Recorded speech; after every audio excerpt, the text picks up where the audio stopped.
Hello everyone, how are you doing? As you lot may know, if you followed me on the twits, I went to the Edinburgh Fringe this year and it was a great time. I stayed there for 5 days with my sister Samantha and my brother-in-law Mark, and one of my really close pals Nat came along and joined the ride. So we saw a few shows together, but mostly it was my own shows.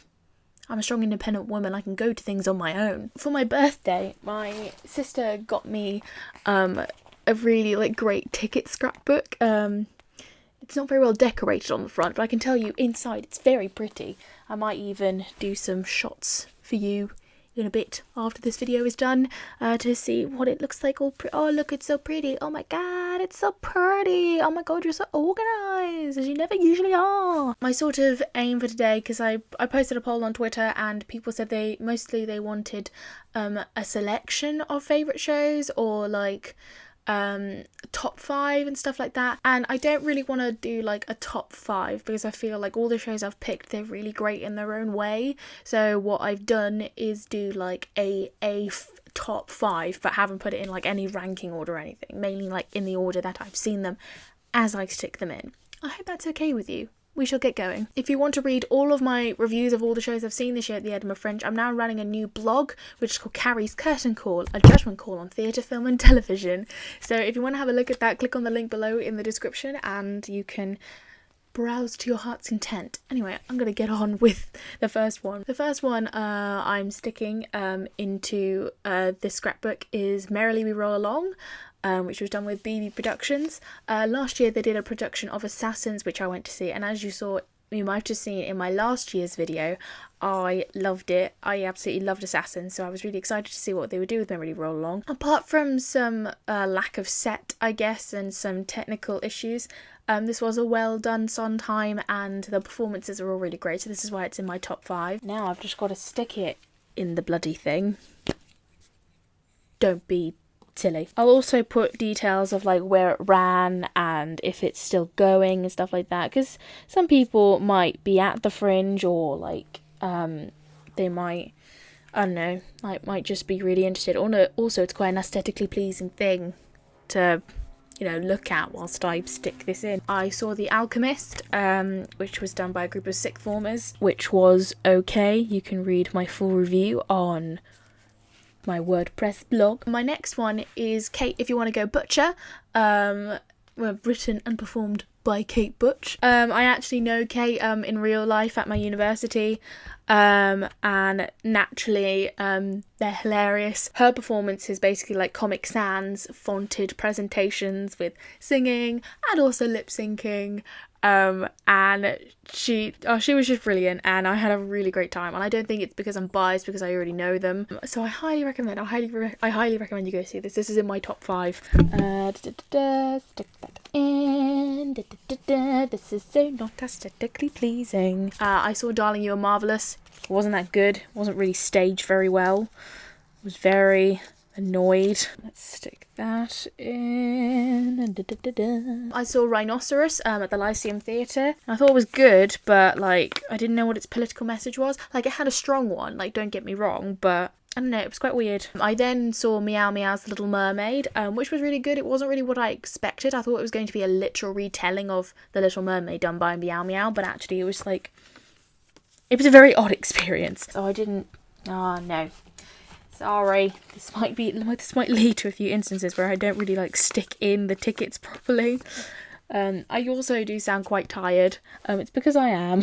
I then saw The Shambles, which is the comedy troupe at my university.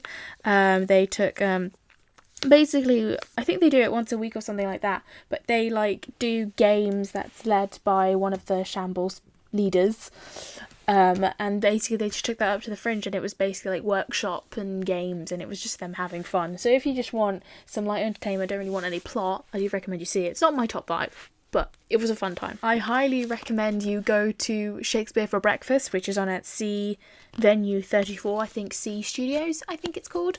I actually was involved in it. I was selected out of the audience to play Marjorie Malcolm. And if you don't know, Shakespeare for Breakfast, Shakespeare play this year was Macbeth. but they changed it to Macgary because Macbeth is unlucky.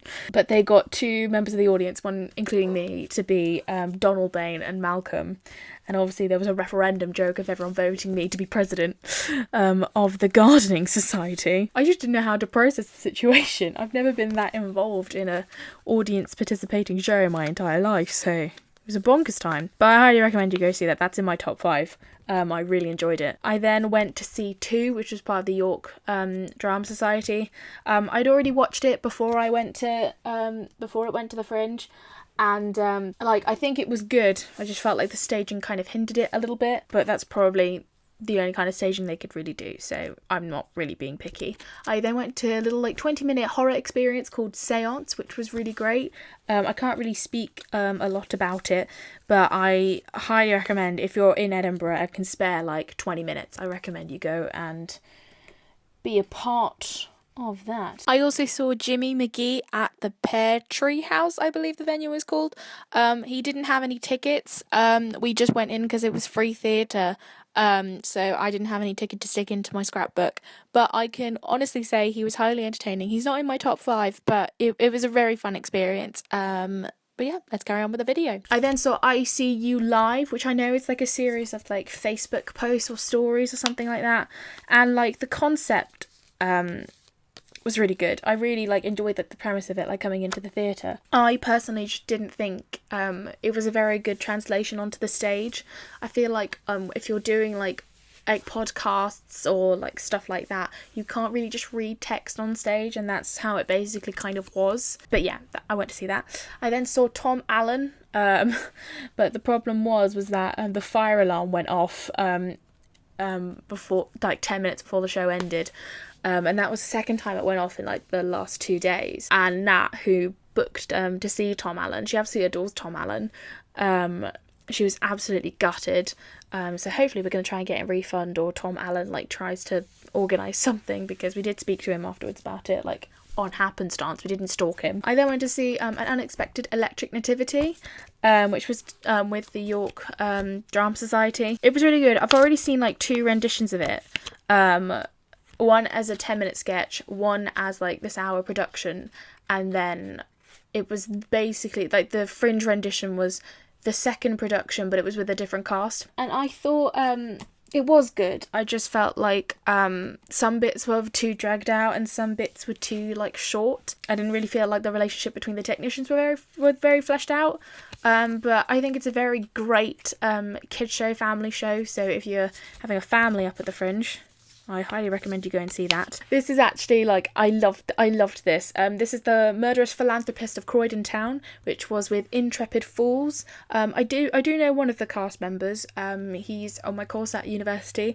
But it's a group of Cambridge students who devised this piece. In my blog, I said it's wonderfully whimsical, and in my eyes, that's probably the best way to describe this. I just loved it so much. It was definitely my kind of thing. I love that kind of sense of humour, where it's kind of a little bit melodramatic, but it sort of embraces theatre tropes at the same time.